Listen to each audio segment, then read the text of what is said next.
Alright guys, today we have a short but sweet Cadillac video. So on eBay I scored what is called a power trunk solenoid. So a little history lesson, you could get what's called a power trunk on the Cadillac. So it came in two different parts. One was a button in the glove box that it popped your trunk. So your trunk was already closed and it went pop and it popped it. That's all that did. Then the other half was a large motor assembly that would go right here on your trunk, and what it would do when you lowered your trunk, you would lower it about 1 inch and then it would close itself.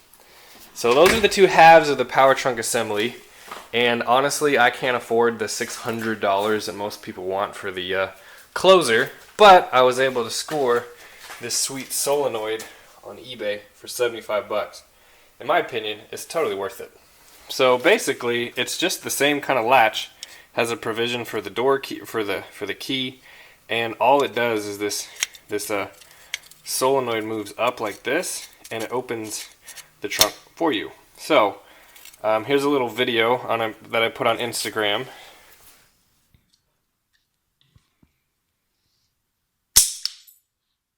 That's it. So in the video you saw that it worked. So today what we're going to do is we're going to basically disassemble the we're going to disassemble this trunk part, and the first part is going to be taking this cover off, and then from there it should come out pretty easily. I think it's a grand total of maybe, there's 2 screws right here, there's 2 right here, and there's 1 right here. Look how shiny this car used to be. Isn't that sad?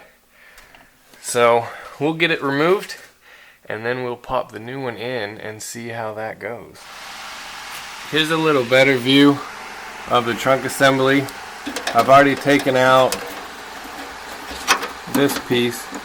This basically holds the lock cylinder in.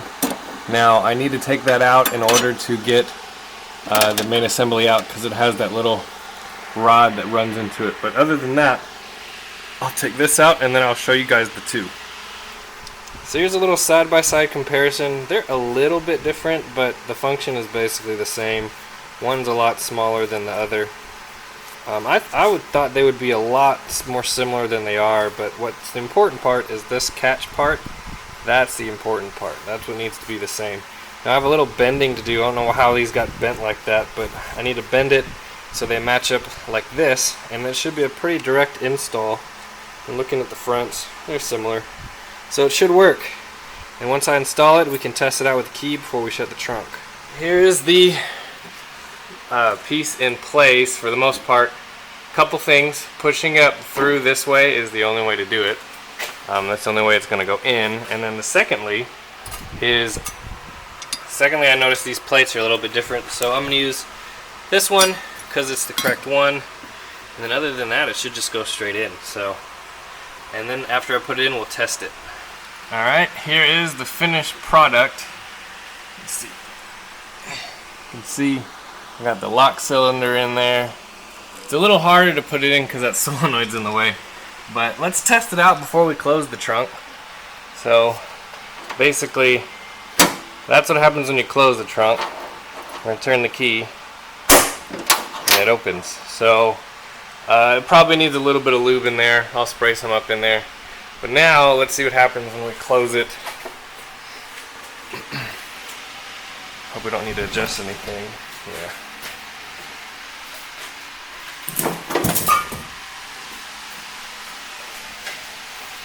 So let's see what happens when we close it.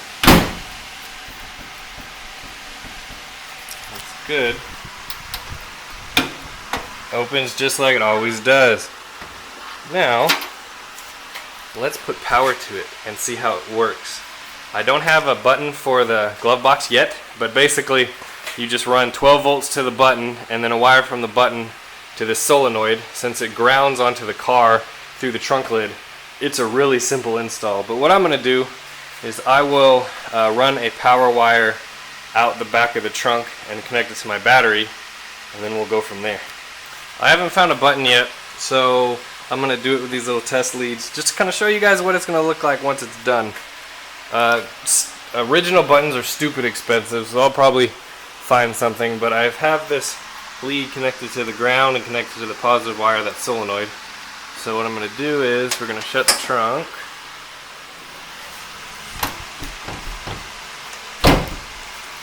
Then come over to my battery and hopefully get it to go. I know it's not going to be so special. Let's see if it works. That's it. It just pops it so you don't have to use the key.